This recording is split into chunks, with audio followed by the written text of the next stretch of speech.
সম্মানিত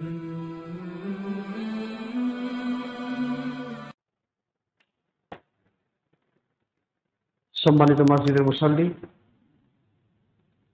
প্রশংসা, গুণগান, গুণকীর্তন, হামদোসানা, তারিফ একমাত্র সে আল্লাহ, যার অপার অনুগ্রহে আমরা আমাদের ব্যস্ত জীবনের ব্যস্ততাকে পরিহার করে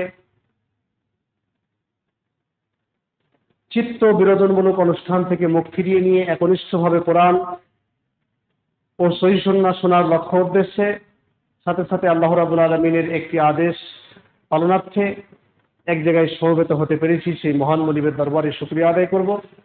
তার শুকরিয়া আদায়ার্থে আমরা একসাথে বলবো আলহামদুলিল্লাহ।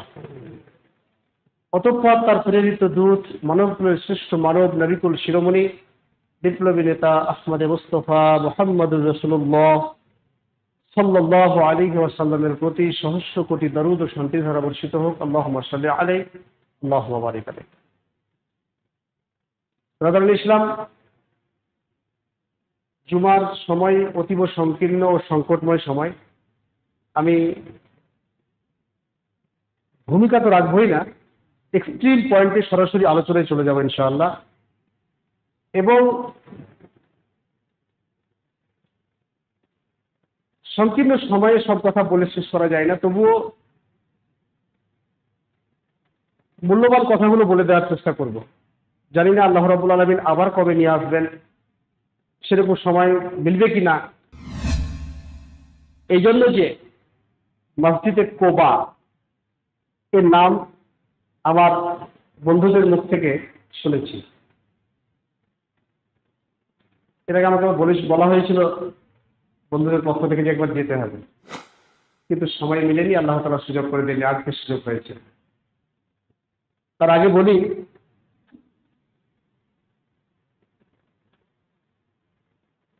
এটা হচ্ছে আমাদের নৈতিক দায়িত্ব, কর্তব্য, মানুষের কাছে ইসলামকে পৌঁছে দেওয়া। মিসকাতুল মাসাবিহের শিক্ষা অধ্যায়ের প্রথম হাদিসটাই তাই, বাল্লিগু আন্নী ওয়ালাউ আয়া। একটি কথা জানা থাকলে পৌঁছেছে, তবে কথাটা ভেরিফিকেশন করে বলতে হবে, তদন্ত করে বলতে হবে, যাতে কথাটা সঠিক হয়। তিনি শর্ত করে দিয়েছেন আন্নী, আমার পক্ষ থেকে হতে হবে। কে বলেছেন? মুহাম্মদ রাসূলুল্লাহ সাল্লাল্লাহু আলাইহি ওয়াসাল্লাম। আমার পক্ষ থেকে হতে হবে, আপনার পক্ষ থেকে নয়। কথাটা যাতে মুহাম্মদ সাল্লাল্লাহু আলাইহি ওয়াসাল্লামের কথা হয়, অন্য কারণে। এই জন্য ভেরিফিকেশন করার জ্ঞান থাকতে হবে, ইলমে হাদিস, আরবিক ভাষা বুঝার মতো একটা দক্ষতা, সাথে সাথে হাদিস বিশারদদের মতামত, হাদিসের ব্যাখ্যা বিশ্লেষণ বোঝার জন্য উসুল, ইতিহাস জানতে হবে। সম্মানিত উপস্থিতি, আপনাদের সামনে একটি জানা আয়াত পেশ করেছি, যেটা সকলেরই জানা। এই জন্য যে প্রথম দাওয়াতটা মানুষকে ঈমানের দেওয়া উচিত। আমলের দাওয়াতে আমরা অনেকটাই সরল এবং সহজভাবে বুঝি। সম্মানিত মুসলিম জাতি, এই জন্য একটি আয়াত আপনাদের সামনে প্রথমে তুলে দিয়েছি। আজকের বিষয়টা আপনারা স্পষ্ট হয়ে গেছেন যে আমি কি টপিকে বলতে চাইছি, সেটা হচ্ছে ঈমান। ঈমান শব্দ এসেছে আরবি শব্দ হামজা মিম নূন থেকে, যার অর্থ বিশ্বাস। এর তিনটি সমন্বয় দিয়ে একটি ডেফিনেশন তৈরি করা হয়েছে। এক নম্বর হচ্ছে তাসদীক বিল জানান, অন্তর দিয়ে বিশ্বাস করতে হবে। ইকরার বিল লিসান, মৌখিক স্বীকৃতি দিতে হবে। আমাল বিল আরকান, কর্মে ইমপ্লিমেন্টেশন করতে হবে, বাস্তবায়ন করতে হবে। এই তিনটি সমন্বয়ের নাম মূলত ঈমান। নাম্বার 1, অন্তর দিয়ে বিশ্বাস করতে হবে, মৌখিক স্বীকৃতি দিতে হবে, আশহাদু আল্লা ইলাহা ইল্লাল্লাহ।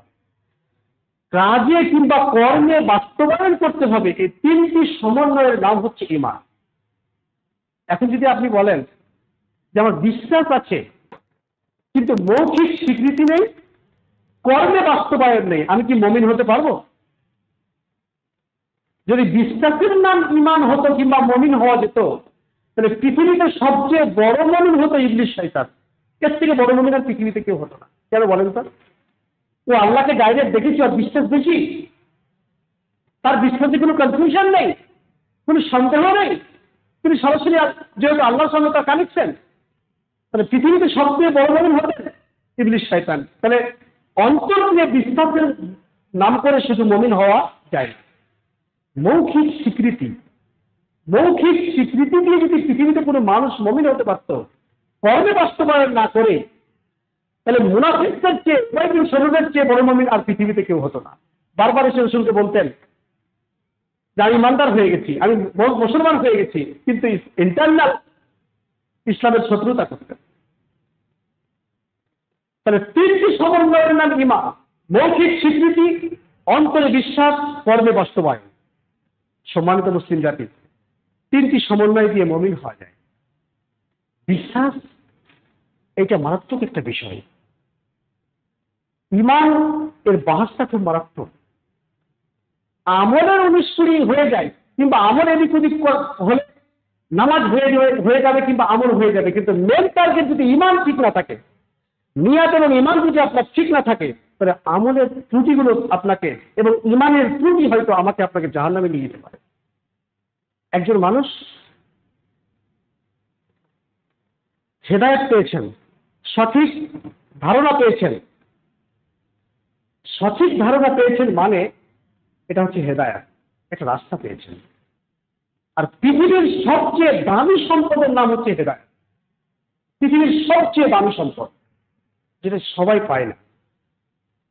সম্মানিত মুসলিম জাতি,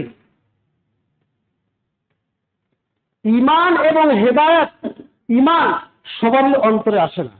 একটা জাহাজ যে জায়গায় নামবে, ওইটা যদি জল ধরে থাকে, জমে থাকে, কিংবা জায়গাটা যদি নরম হয়, নামতে পারবে না। সেখানে যদি গাছ থাকে, নামতে পারবে না। ওইটাকে রোলার দিয়ে পিষিয়ে তারপরে উপযুক্ত হতে হবে, তারপরে ওপর থেকে জাহাজটা নামলে ধরবে। তো যার অন্তরে ঈমান নামবে, হেদায়েত নামবে, তার অন্তরটা যোগ্য হতে হবে। অত সহজে সকলের অন্তরে ঈমান এবং হেদায়েত আসে না। মারাত্মক জিনিস একটা ঈমান। ঈমান কি জিনিস একটু দেখাই আপনাকে, একটু দেখাই ঈমান কি জিনিস। মুস্তাদরাক হাকিমের মধ্যে একটা হাদিস এসেছে, হাদিসের সনদ বিশুদ্ধ। আমি একটিও কথা আপনার সামনে বিশুদ্ধ হাদিস ছাড়া বলবো না, ইনশাআল্লাহ বিশুদ্ধ। এবং আল্লামা আলবানী রাহিমাহুল্লাহ এই তাহকিক করতে গিয়ে হাদিসটিকে সহিহ বলে উল্লেখ করেছেন। আমি যখন নিজামিয়া মাদ্রাসায় মুসলিম পড়াতাম, আমি দেখেছি এই হাদিসের বিশ্লেষণে সত্যি অবাক হয়ে গিয়েছিলাম। দুটি রাত্রি আশ্চর্যজনিত হয়েছিলাম যে আজকে এতদিন যাবত কি শিখলাম আর এইটা কি পড়লাম। সহিহ মুসলিম পড়া থেকে এটা দেখেছিলাম। মুস্তাদরাক হাকিমের হাদিসটা একটু শুনুন। পৃথিবীতে সবচেয়ে আগে মুহাম্মদ সাল্লাল্লাহু আলাইহি ওয়াসাল্লামের কাছে যিনি ঈমান এনেছিলেন, তিনি হচ্ছেন হযরত আবু বকর সিদ্দিক রাদিয়াল্লাহু তাআলা আনহু। আল্লাহ রাসূল আকাশ সফর করেছিলেন, ঊর্ধ্বগমন। আপনারা খুব ভালো করে জানেন, মিরাজ শব্দের অর্থ হচ্ছে লিফট কিংবা সিঁড়ি। সফর করে আসার পরে বাইতুল মুকাদ্দাস, যেখানে ফিলিস্তিন এখন বর্তমান চলছে, সেইখানের যে বাইতুল আকসা অর্থাৎ মসজিদে আকসা, এই বাইতুল মুকাদ্দাসে 1,23,999টি নবীর ইমামতি করে সপ্তম আকাশ ফিরে এসে আল্লাহর সঙ্গে অন্তরায় রেখে পৃথিবীতে এসে কাবা শরীফের চত্বরে বসে সাহাবাদেরকে নিয়ে একটা আলোচনা সভায় মুহাম্মদ সাল্লাল্লাহু আলাইহি ওয়াসাল্লাম বলছেন, সাহাবীরা, আমি আজকে রাত্রে 7 আকাশ সফর করেছি, বাইতুল মুকাদ্দাসে 1,23,999টি নবীর ইমামতি করেছি। পৃথিবীতে রসুল নবী এসেছিলেন 1,24,000, তার মধ্যে 315 জন রসুল, সিলসিলাতুল আহাদিস as-সাহিহা। তিনি বলেন, আমি এই কাজ করেছি। সাহাবাদের মধ্যে ঈমানদার সাহাবী কিছু থাকলেও একদল ছিল যারা ইসলামের শত্রু। তারা কারা বলেন তো? মুনাফিক। এরা কিন্তু এই সুযোগটাকে কাজে লাগিয়ে, আমি আপনাকে ঈমান দেখাই একটু, এই সুযোগটাকে কাজে লাগিয়ে সরাসরি একটা সুযোগ গ্রহণ করলো। সেটা কি? যে আজকেই মুহাম্মদ সাল্লাল্লাহু আলাইহি সাল্লামকে পাগল প্রমাণ করে পৃথিবীর ইতিহাস থেকে ইসলামকে চিরতরে মুছে দেব, কোরআনকে চিরতরে মুছে দেব। কিন্তু কোরআন এবং ইসলামের দায়িত্ব নিয়েছেন স্বয়ং আল্লাহ। ইন্না নাহনু নাযালনা যিকরা ওয়া ইন্না লাহু লাহাফিজুন।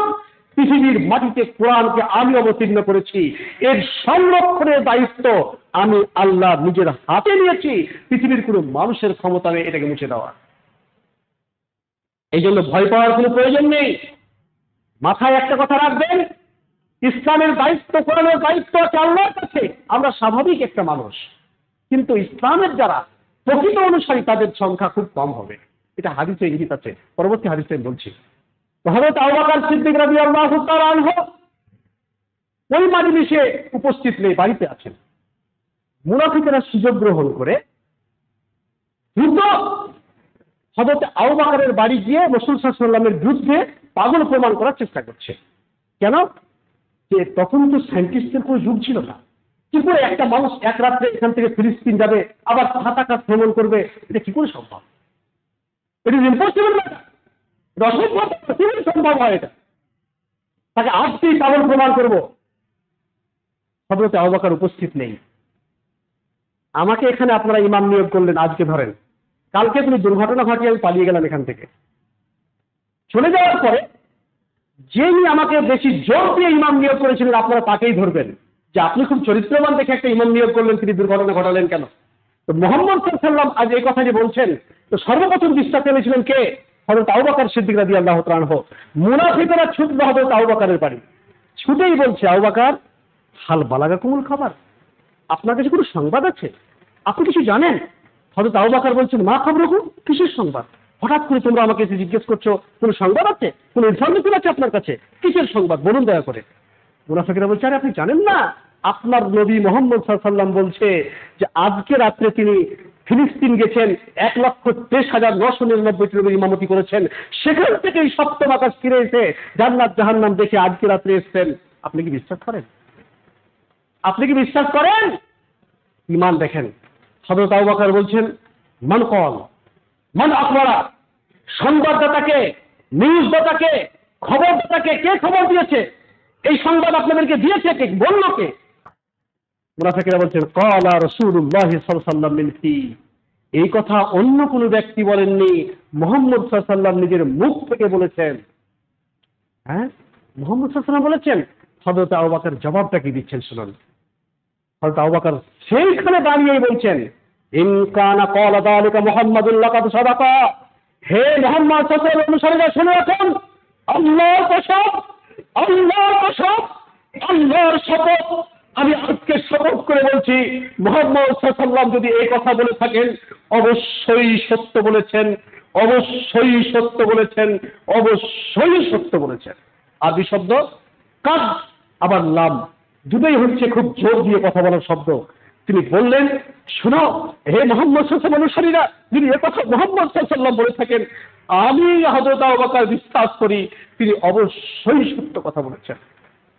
মুনাফিকরা বলল, আরে আপনি তো পাগল হয়ে গেছেন, আপনি তো মুকাল্লিদ হয়ে গেছেন, আপনি তো অন্ধবিশ্বাসী হয়ে গেছেন, আপনার ভিতরে ঈমান, ইলম, বিদ্যা, জ্ঞান কিছুই তো আপনার মধ্যে নেই। কেন নেই? আপনি পাগল হয়ে গেছেন। কেন পাগল হয়েছেন? আপনি অন্ধের মতো মুহাম্মদ সাল্লাল্লাহু আলাইহি ওয়াসাল্লামকে বিশ্বাস করছেন, আপনি ভেরিফিকেশন করার ক্ষমতা আপনার মধ্যে নেই, তদন্ত করার শক্তি আপনার মধ্যে নেই, আপনি পাগল হয়ে গেছেন। আপনিও পাগল হয়েছেন, আপনার নবীও পাগল হয়েছে। হযরত আবু বকর বললেন, কেন? মুনাফিকরা বলছে, শোনো, বাইতুল মুকাদ্দাস বাদ দেন, পৃথিবী থেকে প্রথম আকাশে যাওয়ার পথ হচ্ছে 500 বছরের রাস্তা। পৃথিবী থেকে প্রথম আকাশে যেতে সময় লাগবে 500 বছর। দ্বিতীয় আকাশের ডিস্টেন্স আরো বেশি, তৃতীয় আকাশের ডিস্টেন্স আরো বেশি, চতুর্থ আকাশের ডিস্টেন্স আরো বেশি। সপ্তম আকাশ যেতে মিনিমাম সময় লাগবে 3,500 বছর, বাকি সময় বাদ দিলাম। তাহলে একজন মানুষের 3,500 বছর সময় লাগবে সপ্তম আকাশে যেতে, আর এক রাত্রে কি করে ঘুরে আসে, কি করে সম্ভব? হাদিসের সনদ বিশুদ্ধ, মুস্তাদরাকে হাকিম 4407 নম্বর হাদিস। আপনি কি বিশ্বাস করেন? হযরত আবু বকর মৃদু হেসে বললেন, ইন কানা আ'জাবু মিন বাদ লাউ সাদ্দাকহু। সাহাবীরা শোনো, আমি হযরত আবু বকর নবীর সৈন্য বলছি, এটা তো সামান্য কথা বলেছেন, সামান্য কথা। আজাব এটা হচ্ছে কম্পিটিটিভ ডিগ্রি। এর চেয়েও যদি আশ্চর্য ধরনের কোন সংবাদ মুহাম্মদ সাল্লাল্লাহু আলাইহি ওয়াসাল্লাম দেন, এটা সামান্য কথা বলেছেন। আদাব আরবিক ব্যাকরণ ইসলে তাবজিল, এর চেয়েও যদি আশ্চর্য ধরনের কোন সংবাদ মোহাম্মদ সাল্লাল্লাহু আলাইহি ওয়াসাল্লাম দেন, আমি হযরত আবু বকর লাউ সাদ্দাকাহু সত্যায়ন করি। কেন জানো?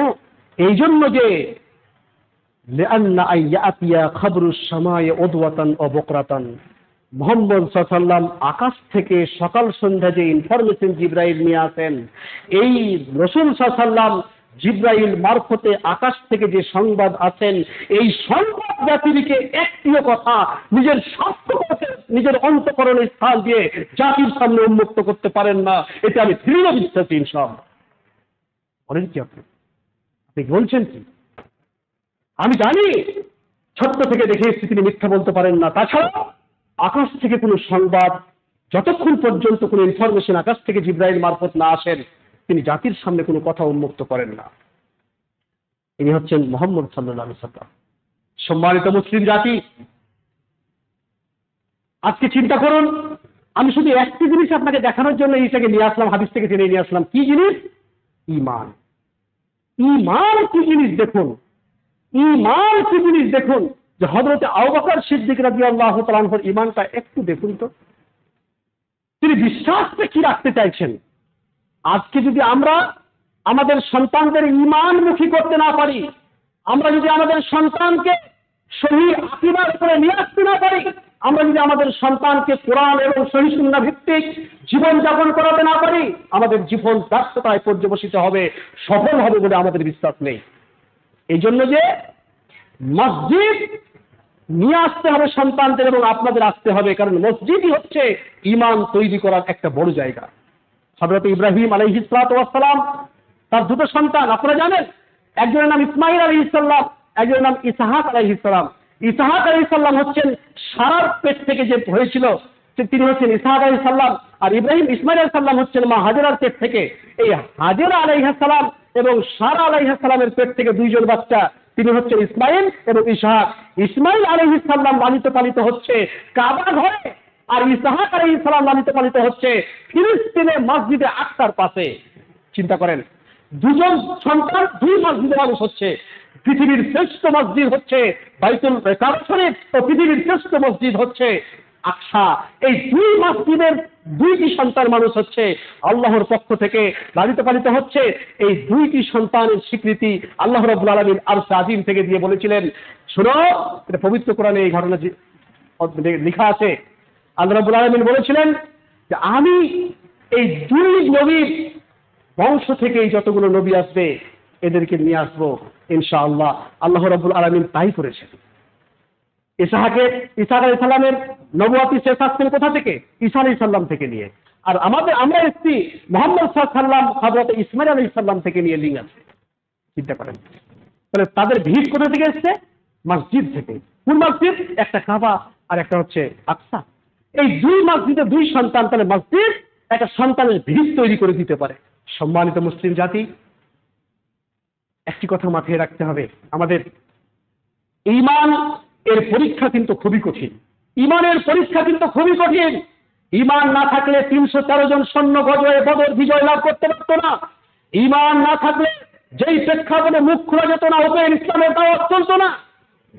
কারণ ইসলামের সৈন্যরা সারা জীবনই তাদের সংখ্যা অত্যন্ত কম।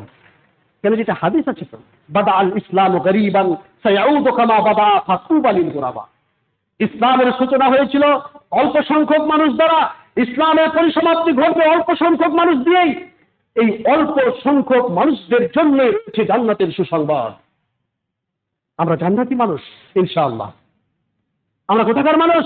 জান্নাতের মানুষ। জান্নাত থেকে আমাদেরকে বিতাড়িত করা হয়েছে। অতদিন শান্তি পাবেন না যতদিন জান্নাতে ফিরে যেতে না পারবেন। পৃথিবী শান্তির জায়গা নয়। আর দুনিয়া দারুল মেহনাত ওয়াল জান্নাতু দারুল করার। পৃথিবী হচ্ছে পরিশ্রমের জায়গা, আখিরাতের জান্নাত হচ্ছে শান্তির স্থান। অতএব যখন এই সূরা বাকারার একটা তাফসীর পড়ছিলাম, তাফসীরে একটা কথা লেখা আছে যে পৃথিবীতে মানুষ যত কোটি টাকারই মালিক হয়ে যাবে না কেন, ও বলে যে শান্তিতে নেই। কেউ তো অসুখভুক্ত, কেউ তো শারীরিক অবস্থায় নির্যাতিত, অসুস্থ, কেউ তো হয়তো সমাজ দ্বারা নির্যাতিত, কেউ তো হয়তো রাষ্ট্রীয় দ্বারা নির্যাতিত। এইভাবে আস্তে আস্তে আস্তে আস্তে মানুষ নিষ্পেষণের শিকার হচ্ছে, নির্যাতনের শিকার হচ্ছে। মানুষ কিন্তু মানসিক শান্তিতে কেউ নেই। কেউ সন্তান নিয়ে অশান্তি, কারো সমাজ নিয়ে অশান্তি, বিভিন্ন অশান্তিতে ভুগছে। উনি একটা কথা শেষে বললেন, অতদিন পর্যন্ত এই ব্যাখ্যাটা উনি দিলেন যে একজন মানুষকে যদি বাড়ি থেকে তাড়িয়ে দেওয়া হয়, ধরেন এই গ্রামের একটা মানুষকে বাড়ি থেকে বিতাড়িত করা হলো, অপসারণ করা হলো, লোকটি অতদিন পর্যন্ত শান্তি পাবে না যতদিন পর্যন্ত ও বাড়িতে আবার ফিরে আসতে না পেরেছে। তো অতদিন আমরাও শান্তি পাবো না পৃথিবীতে যতদিন আমরা জান্নাতে গিয়ে পৌঁছতে না পারবো। কেন? আমরা কোথায় ছিলাম? আদম আলাইহিস সালাম কোথায় ছিলেন ভাই? জান্নাতে ছিলেন। আদম আলাইহিস সালাম জান্নাতে ছিলেন মানে আমরা অতদিন পর্যন্ত শান্তি পাবো না যতদিন পর্যন্ত কোথায় না যেতে পারবো? জান্নাতে যেতে না পারবো। জি, এখন আমাদের আমল, আমাদের ঈমানকে মজবুত করতে হবে। তবে মাথায় রাখবেন, আমরা সঠিক আকীদায় আছি মানে যারা সঠিক আকীদায় নেই তাদেরকে আমরা ঘৃণা করব না। ইসলাম কোনোদিন কাউকে ঘৃণা করা শেখায়নি। আমরা সবাইকে দাওয়াত দিয়ে সবার সঙ্গে মিলে চলার চেষ্টা করব এবং তাকে এই দাওয়াতটুকু দিতে হবে। আপনি তাকে দেখে ফিরে যাওয়ার রাস্তা ইসলামে নেই। ইসলাম পাপকে ঘৃণা করতে বলেছে, কোনো পাপীকে ঘৃণা করার কথা ইসলামে নেই। মাথায় রাখবেন, আপনি যে কোনো জায়গায় থাকুন না কেন, কোরআন এবং সহিহ হাদিসের বিপক্ষে কোনো আমল করবেন না। কোরআন এবং সহিহ হাদিসের বিপক্ষে যাবেন না। আপনি যেখানেই থাকুন না কেন কোরআন এবং সহিহ হাদিস মেনে চলবেন। আমাদের জীবন এখানেই সফল ইনশাআল্লাহ। আমরা দেখেছি যত পৃথিবীতে মুহাদ্দিস ছিলেন, যত পৃথিবীতে ইসলামের কোরআন এবং হাদিসের বিশারদ ছিলেন, ইসলাম কোরআন এবং হাদিসের বিশেষজ্ঞ ছিলেন, স্পেশালিস্ট ছিলেন, সকলেরই আমরা জীবনী পড়ে রেখে বুঝতে পেরেছি সবাই ছিলেন সহিহ আকীদার উপর।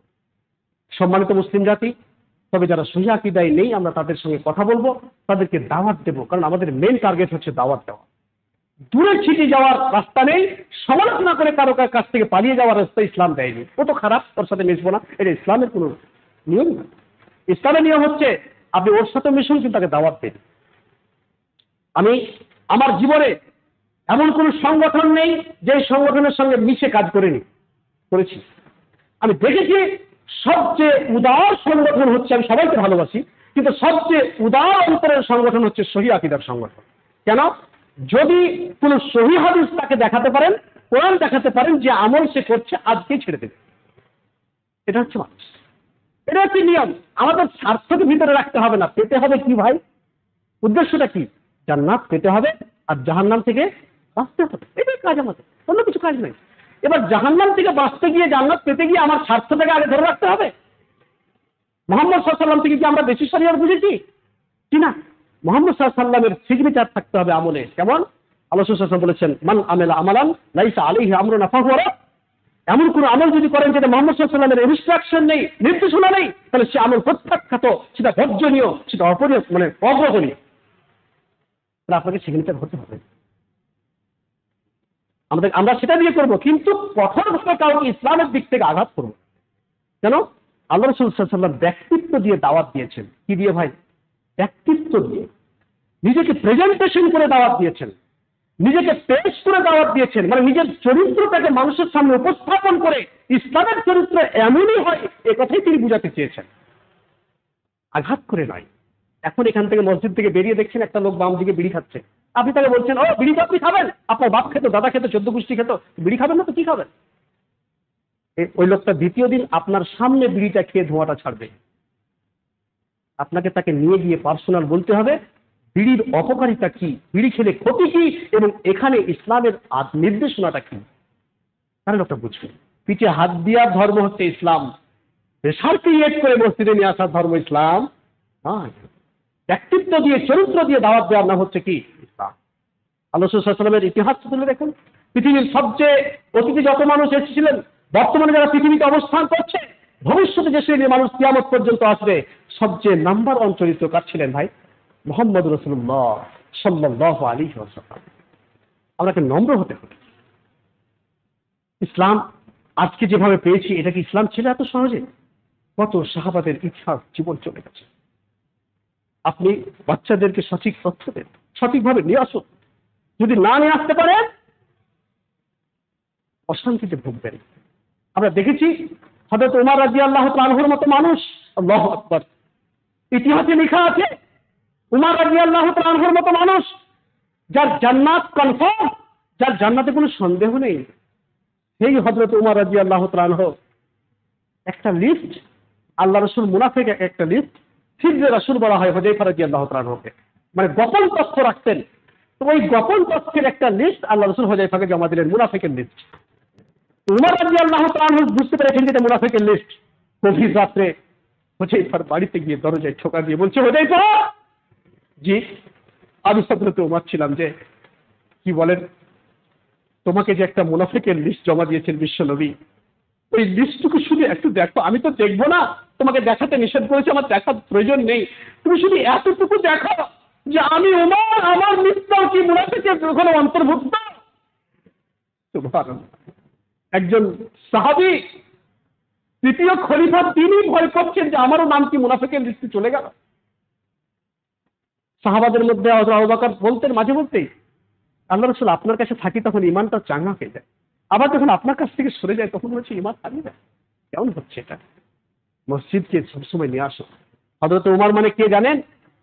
হযরত উমরের একটি ছোট্ট একটা হাদিস শুনলেন, হাদিসের সনদ বিশুদ্ধ। আল্লাহ রাসূল সাল্লাল্লাহু আলাইহি ওয়াসাল্লাম যখন সফর করলেন, উনি বললেন, জান্নাতের ভিতরে একটা আমি ঘর দেখেছিলাম, মা রাআইতু কাল্লাহু কা। রাসূলুল্লাহ সাল্লাল্লাহু আলাইহি ওয়াসাল্লাম বলছেন, আমার জীবনে এত সুন্দর ঘর আমি কোনোদিন দেখিনি, আমি দেখিনি। তিনি বলেন, আমার ঘরটা দেখে অন্তরে এতামান্না শব্দ হাদিসে ব্যবহার হয়েছে, মানে আল্লাহ রাসূল চাইছিলেন যে এই ঘরটা মনে হয় আমাকে দেওয়া হবে। তো কাকে জিজ্ঞেস করেন এই ঘরের কথা? দেখেন ওই ঘরের পাশে একটা বৃদ্ধা মহিলা বসে আছে। আল্লাহ রাসূল বলছেন, ইয়া উম্মি লিমান হাযাল কাশার, এই ঘরটা কার জন্য নির্মাণ করা হয়েছে মা, একটু বলুন না, দয়া করে একটু বলুন তো ঘরটা কার জন্য নির্মাণ করা হয়েছে। বৃদ্ধা মহিলা বললেন, লিরাজুলিন মিন আরব, এইটা ঘর আরবের একটা মানুষের জন্য নির্মাণ করা হয়েছে। আল্লাহ রাসূল কোথাকার মানুষ? আরবের। আল্লাহ রাসূল বলছেন, যেহেতু অন্তরে ঘরটা চাইছিলেন, রাসূল বলছেন এত সুন্দর ঘর আমার জীবনে আমি কোনোদিন দেখিনি, জান্নাতের ভেতরের ঘর। আল্লাহ রাসূল বলছেন, আনা আরবিউন আনা আরবিউন আনা আরবিউন লিমান হাযাল কাশার, মা আমি যে আরবের মানুষ, বলুন না ঘরটা কার জন্য নির্মাণ করা হয়েছে। বৃদ্ধা মহিলা বললেন, যে রাজুলিন মিন কুরাইশ, আরবের মানুষ বাবা ঠিক, কিন্তু কুরাইশ বংশের হতে হবে। মুহাম্মদ সাল্লাল্লাহু আলাইহি ওয়াসাল্লাম বলছেন, আনা কুরাইশিয়ুন আনা কুরাইশিয়ুন, আল্লাহ রাসূল কুরাইশ বংশের ছিলেন, আনা কুরাইশিয়ুন লিমান হাযাল কাশার, মা আমি যে কুরাইশ বংশের, বলুন না ঘরটা কার জন্য নির্মাণ করা হয়েছে। বৃদ্ধা মহিলা তৃতীয় সেন্টেন্সে জবাব দিয়ে বলছেন, লিরাজুলিন মিন আসহাবিন নবী সাল্লাল্লাহু আলাইহি ওয়াসাল্লাম হুয়া উমর ইবনুল খাত্তাব রাদিয়াল্লাহু তাআলা আনহু। কোথাকার মানুষ বাবা আমি আপনাকে চিনি না, কিন্তু একের পর এক প্রশ্ন ছুড়েই যাচ্ছেন আপনি। শুনুন, এই ঘর আরব দেশে কুরাইশ বংশের বিশ্বনবী জনাব মুহাম্মদ রাসূলুল্লাহ সাল্লাল্লাহু আলাইহি ওয়াসাল্লামের বিশিষ্ট সম্মানী সাহাবী, তরুণ সাহাবী হযরত উমর মুসলিম জাহানের দ্বিতীয় খলিফা হযরত উমর রাদিয়াল্লাহু তাআলা আনহুর জন্য এই ঘর নির্মাণ করা হয়েছে। এই ঘর অন্য কাউকে দেওয়া হবে না। আল্লাহ রাসূল ওখান থেকে বেরিয়ে গেলেন, বাড়ি আসলেন, এসেই ডাক দিলেন সাহাবাদেরকে, এসো, আজকে রাত্রে একটা ঘর দেখেছি, আমার জীবনে আমি এত সুন্দর ঘর কোনোদিন দেখিনি। এই ঘর আমার সম্মানী এবং মর্যাদা সম্পন্ন সাহাবী আমিরুল মুমিনিন মুসলিম জাহানের দ্বিতীয় খলিফা হযরত উমর রাদিয়াল্লাহু তাআলা আনহুর জন্য এই ঘর নির্মাণ করা হয়েছে। আমি আমার অন্তরটা চাইছিল, একেবারে এরকমই শব্দ ব্যবহার করা হয়েছে যে ঘরটা মনে হয় আমাকে দেওয়া হবে, কিন্তু এটা আমার উমরের ঘর, আমি উমরের পারমিশন ছাড়া আমার ঘরটা দেখার ইচ্ছে ছিল, কিন্তু উমরের পারমিশন ছাড়া ওর ঘর আমি কি করে ঢুকতে পারি। দেখুন রসুলের আদব, চরিত্র, শিষ্টাচার। একজন সাহাবীর ঘরে কি রসুলকে পারমিশন লাগে? তবু উনি ঢুকছেন না। হযরত উমর বললেন, ইয়া রাসূলুল্লাহ, আপনি দেখে আসেননি, দুঃখিত হয়েছি, দেখে আসলে বড় আনন্দিত হতাম, আমি আনন্দে খুব মেতে যেতাম, আপনি কেন দেখে আসেননি? আমার ঘর কি দেখতে আপনাকে পারমিশন লাগে? আপনি বলেন কি? আমি কোথায় উমার জুয়ার আড্ডায় করে জীবন কাটাতাম, কোথায় তাসের আড্ডায় করে জীবন কাটাতাম, কোথায় মদের আড্ডায় করে জীবন কাটাতাম। আমার জীবনটাকে আমি আল্লাহর বিরুদ্ধ কাজে এবং ইসলাম বিরোধী কাজে জীবনকে পার করে দিতাম। আল্লাহ রাব্বুল আলামিন আপনাকে পৃথিবীতে পাঠিয়ে আপনার হাত দিয়ে আমাদেরকে সিরাতে মুস্তাকিম দেখিয়েছে, আপনার ঘরে ঢুকতে আপনাকে পারমিশন লাগে? আপনি বলেন কি? কেন এই কাজ করেছেন? আপনি যদি দেখে আসতেন বড় আনন্দিত হতাম। কেন দেখে আসছেন নেবেছেন? যেই সাহাবীর জান্নাত কনফার্ম, সেই সাহাবীর মুনাফিক লিস্টে নাম আছে নাকি দেখতে যাচ্ছেন, আমলটা কোথায় আছে ভাইয়া? সম্মানিত মুসলিম জাতি, বলার উদ্দেশ্য একটাই, ঈমান খুবই মারাত্মক একটি বিষয় এবং খুব জটিল এবং ভাইটাল একটি বিষয়। ঈমানকে বুঝতে অনেক সময় লাগবে এবং এই বিষয়টাকে বুঝে বাস্তবে ইমপ্লিমেন্টেশন করার আমাদেরকে চেষ্টা নিতে হবে। সম্মানিত মুসলিম জাতি, একের পর এক সাহাবাদের ইতিহাস আমরা দেখেছি, একের পর এক হাদিস দেখেছি, তারা দীর্ঘ সময় মসজিদে চর্চাই করতেছিলেন, কোনো দিন তারা মসজিদে চর্চাবিহীন জীবন কাটাননি। তবে হাদিস জাল, জয়ীফ, বানাওয়াট হাদিস, মিথ্যা হাদিস সমাজে সব মুসলিম উম্মাকে শততা ভাগে বিভক্ত করেছেন। সবচেয়ে মুসলিম উম্মাকে ক্লাসিফিকেশন করার সবচেয়ে যেটা বড় দায়ী সেটা হচ্ছে জয়ীফ এবং জাল হাদিস। মুসলিম উম্মা ঐক্যবদ্ধ থাকতো, মুসলিম উম্মার ঐক্যকে ভেঙে দেওয়ার পেছনে সবচেয়ে যেটা বড় ষড়যন্ত্র আছে সেটা হচ্ছে ইসলাম বিরোধী এক শ্রেণীর শত্রুদের, তাদের কাজ হচ্ছে জয়ীফ এবং জাল হাদিস বানিয়ে হাদিসের মধ্যে ঢুকিয়ে দেওয়া। সাবধান থাকবেন। এক্ষুনি দেখলাম একটা বইয়ে, ডাক্তার খন্দকার আব্দুল্লাহ জাহাঙ্গীর রাহিমাহুল্লাহ বই দেখলাম, এক্ষুনি দেখলাম এসে এই বইটা খুলে প্রথম নজরে পড়েছে। বলছে একজন ব্যক্তি আহমাদ উনার নাম, ওই আহমাদ জাল হাদিস তৈরি করত। ওইখানে দেখলাম বইটা লেখা আছে জাল হাদিস তৈরি করত, কিন্তু ইবনে কাররাফ বলে একজন ব্যক্তি, উনি ওর জাল হাদিসগুলো শুধু দেখতেন যে কয়টা জাল হাদিস তৈরি করল। ওর জাল হাদিস লেখার কাজই হচ্ছে এর। আল্লাহ ওনাকে সঠিক বদলা দান করেন, ওর প্রতিদান দান করেন, আল্লাহুম্মা আমিন। লিখতেন, তেমন একটা হাদিস উনি বর্ণনা করেছেন, একুনু ফি উম্মতি রাজুলুন, একুনু ফি উম্মতি রাজুলুন, আমার উম্মত, আল্লাহ রাসূল বলছেন আমার উম্মতে একজন মানুষ আসবে, ইউকালু লাহু আবু হানিফা, ওর নাম হচ্ছে আবু হানিফা। ওনার নাম কি? আবু হানিফা। ভবিষ্যৎবাণী কে করছেন? মুহাম্মদ সাল্লাল্লাহু আলাইহি সাল্লাম। মুহাম্মদ সাল্লাল্লাহু আলাইহি সাল্লাম মানে আপনি জানেন পৃথিবীর সবচেয়ে শ্রেষ্ঠ মানুষ, মহামানব। তিনি বলছেন আমার উম্মতে একজন লোক আসবে, তার নাম কি? আবু হানিফা। তার কাজ কি হবে?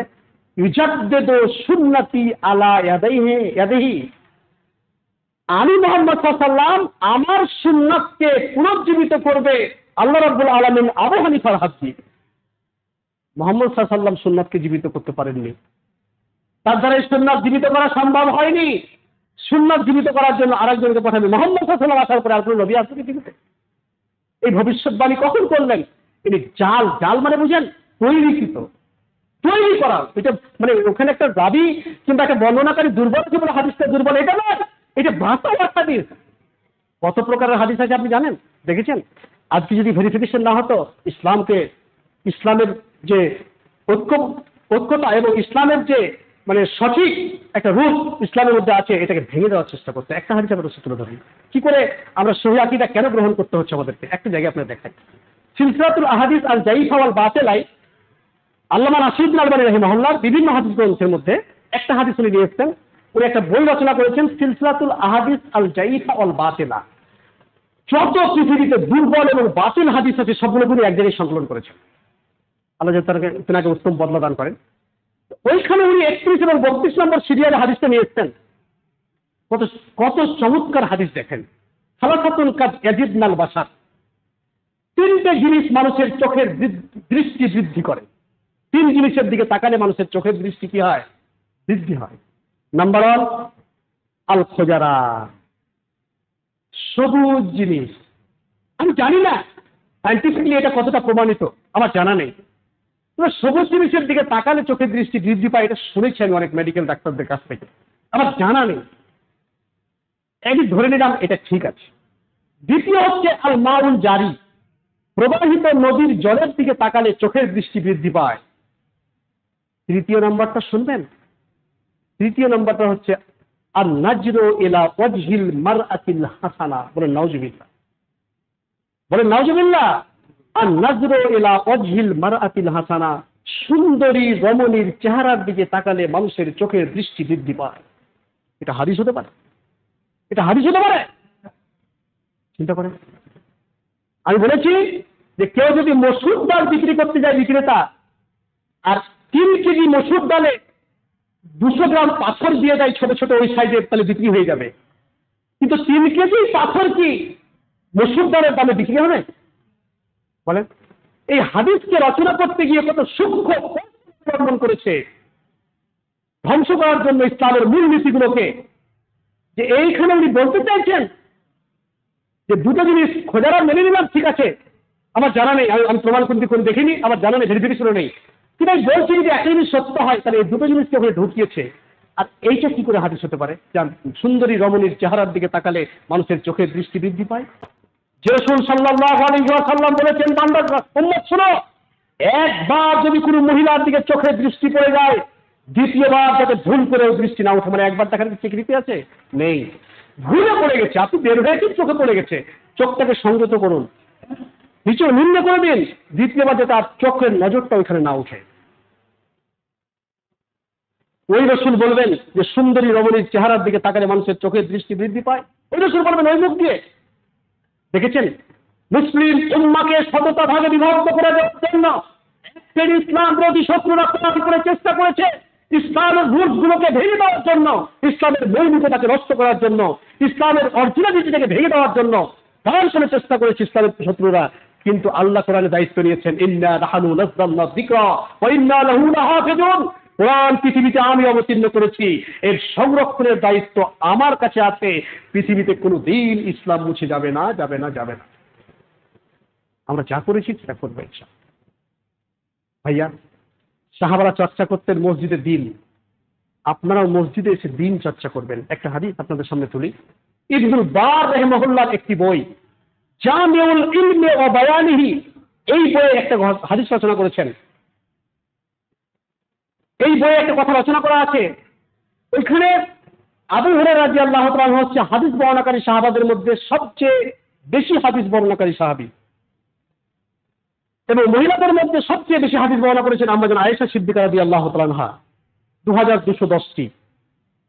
আবু হুরায়রা 5000 প্লাস হাদিস বর্ণনা করেছেন, সবচেয়ে বেশি হাদিস বর্ণনা করেছেন, হাদিস পিপাসু বলা হয় তাকে। এই আবু হুরায়রা রাদিয়াল্লাহু তাআলা আনহু বাজারে গিয়ে দেখছেন মানুষরা ব্যবসা বাণিজ্যে লিপ্ত। তখন উনি বলছেন, আরে আনতুম হাওনা ওয়া মিরাসু রাসূল ইফসাউ ফিল মসজিদ, তোমরা এখানে কি করছো? আল্লাহ রাসূলের সম্পদ সব মসজিদ থেকে বন্টন করে নিয়ে চলে গেল, ওখানে যাও। সাহাবীরা মসজিদের দিকে ফিরে আসছেন, ফিরে এসে দেখছেন ইয়াতাআল্লামুনা আল কুরআন ওয়া ইউআল্লিমুনাহু, ইয়াতাআল্লামুনা আল হাদিস ওয়া ইউআল্লিমুনাহু। আরে সাহাবারা কোথায় রাসূলের কি সম্পদ আছে যে বন্টন করবেন? একজন অপরজনের কাছ থেকে কোরআন শিক্ষা নিচ্ছেন, অপরজনকে কোরআন শিক্ষা দিচ্ছেন।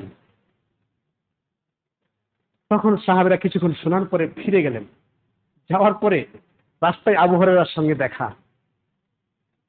মসজিদ থেকে প্রত্যাবর্তনের সময় হযরত আবু বকরের সঙ্গে হযরত আবু হুরায়রার সঙ্গে দেখা। ভাষা কত সুন্দর দেখেন, কত স্ট্যান্ডার্ড ভাষা। আবু হুরায়রাকে বলছেন, তাদ গাফারাল্লাহু লাক। আবু হুরায়রা, জি, আল্লাহ আপনাকে ক্ষমা করুন। কেন? যে আপনি এত বড় মিথ্যা কথা বলেছেন। আপনি বললেন যে সমস্ত সম্পদ মসজিদে বন্টন হয়ে গেল রসুলের, আমরা গিয়ে দেখছি যে আল্লাহ রসুলের সম্পদ কেন বঞ্চিত হবে? ওখানে তো কোরআন এবং হাদিসের বিনিময় হচ্ছে, চর্চা হচ্ছে। আবু হুরায়রা বলছেন, সাহাবারা তোমরা কোনটাকে সম্পদ মনে করছো? তাহলে একটা সম্পদ আপনি 3 বিঘে জমি করে দিলেন, 3 ছেলেকে ভাগ করে দিলেন, কমে গেল না? কিন্তু যদি আপনি তাকে দিন দিতে পারেন, ধর্ম শিক্ষা দিতে পারেন, কিংবা এডুকেশন আদার্স এডুকেশন দিতে পারেন, কিংবা তাকে যে কোনো শিক্ষা দেন, এই শিক্ষাটা কি বন্টন হবে? ভাগটা হবে না। এটা সবচেয়ে বড় সম্পদ, সবচেয়ে বড় সম্পদ। আমি ওই সম্পদের কথাই বলেছি। কারণ আল উলামা ওয়ারাসাতুল আম্বিয়া, জ্ঞানী ব্যক্তিরা হচ্ছেন নবীদের ওয়ারিস। এর মানে নবীদের ধন সম্পদের ওয়ারিস? জি না, নবীরা যে দাওয়াত দিয়েছেন সেই দাওয়াত আমাদের দিতে হবে। নবীরা যে বিদ্যা দিয়েছেন সেটাকে আমাদেরকে অর্জন করে মানুষের কাছে পৌঁছাতে হবে। আপোষহীন ভাবে, স্বার্থহীন ভাবে সঠিক তথ্য উন্মুক্ত করতে হবে, এটা আমাদের দায়িত্ব। সম্মানিত মুসলিম জাতি, বলার উদ্দেশ্য হচ্ছে এটুকুই, যেটা হচ্ছে ঈমান। এটুকু মাথায় আপনাকে রাখতে হবে। আমাদেরকে ঠিক হতে হবে ঈমানের জায়গাটা। সাহাবাদেরকে আমরা দেখেছি, তাদের ইতিহাস পড়েছি, মনে হচ্ছে পরিষ্কার, দীপ্তিমান, উজ্জ্বল, নির্ভেজাল, নিষ্কলুষ একটা দিন পেয়েছি আমরা, যেখানে কোনো কনফিউশন নেই। এটা আল্লাহ রাসূল বলে গেছেন, যেটা নির্ভেজাল, নিষ্কলুষ, দীপ্তিমান, উজ্জ্বল, পরিষ্কার, স্বচ্ছ একটা দিন। এই দিন আমাদেরকে মেনে চলতে হবে। এটা আমাদের সৌভাগ্য যে এই দিনটা আমরা পেয়েছি। ব্রাদার ইসলাম, যদি এই দিন আমরা না পেতাম, এই পথভ্রষ্টের যে আমরা পথভ্রষ্টের দিন পেতাম, তাহলে এটা আমাদের জন্য দুর্ভাগ্য। অনেক কথা ছিল, আছে, কিন্তু আমি সেদিকে যেতে পারবো না, যেহেতু এটা অনলাইন। কারণ হচ্ছে একটাই, আমাদেরকে ঈমানটাকে আগে ঠিক করতে হবে। ঈমান যদি ঠিক না হয় তা আপনি আমল ঠিক করে আসল জায়গায় আসতে পারবেন না। আগে আপনাকে ঈমানটা ঠিক করতে হবে। ঈমান ঠিকটা কেমন? একটা পাগল ছেলে দেখছেন যে ও দুজন যাচ্ছে রাস্তা দিয়ে, ওকে দেখলেন জামা কাপড়গুলো ময়লা, মোজগুলো বড় বড় হয়ে আছে, দাড়িগুলো নোংরা হয়ে আছে, চুলগুলো উস্কো খুস্কো হয়ে আছে, জামা কাপড়গুলো ময়লা, দাঁতগুলো ময়লা। আপনি ধরে নিয়ে এসে ওকে পরিষ্কার করিয়ে দিলেন, সবগুলো কেটে দিলেন, শিরোনে নিয়ে গিয়ে পরিষ্কার করে দিলেন। পাশের লোকটা বলছে, পাগল আপনি? কেন? ওইটা করে কি লাভ হবে? আপনি এখন আবার পরিষ্কার করে দিলেন, একটু পরেই তো ও গিয়ে আবার নোংরা হয়ে যাবে। এ করে লাভ হবে না। কি করতে হবে? করতে হবে কি, ওর ব্রেনটা পরীক্ষা করতে হবে। ব্রেন পরীক্ষা করে ট্রিটমেন্টের ব্যবস্থা নিতে হবে। যদি চিকিৎসা করে ব্রেনটা ঠিক করে দিতে পারেন, তাহলে আপনাকে টেনে নিয়ে এসে ওকে চিরুনি করিয়ে দিতে হবে না, আপনাকে টেনে নিয়ে এসে তার দাঁত পরিষ্কার করিয়ে দিতে হবে না, আপনাকে টেনে নিয়ে এসে তার জামা কাপড় পরিষ্কার করিয়ে দিতে হবে না, এটা থাকবেও না। আপনি তার মধ্যে তার ব্রেনটাকে দিয়ে দেন, ও অটোমেটিকলি ঠিক হয়ে যাবে।